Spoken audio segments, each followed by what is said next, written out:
همین 8 طبقه داره، 8 در جنت است. در همون درها تر انتظار باشه فرزندی که تر شفاعتگر باشه، تر دست بگیره داخل جنت ببره. میخوای بفهمیره گفت بله که بخواهی صبر پیشه کن، از خداوند تو صبر طلب کن، در عوض این تو خدا جنت است.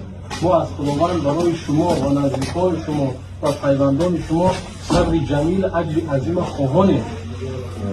ما همین فکر سنت رسول خدا صلی الله علیه وسلم که همین سنت زنده کنیم و همین حدیث پیغمبر را بسن که شما برسونیم آمدیم که شما را الله صبر بکرد. واقعا این فراق فرزند یا درد جانسوز دیگر سوزش این تمام تاجیک و تاجیکستانی چی در تاجیکستان چی از بیرون از تاجیکستانی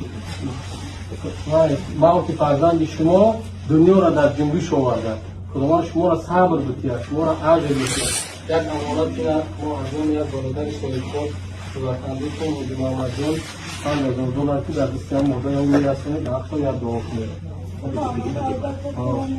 دعا کنه تا قبول کنه و صبر کیا و اجر کیا و مفاد کیا و همون بعد دوی که هست جنت الفردوس را نصیب کنه.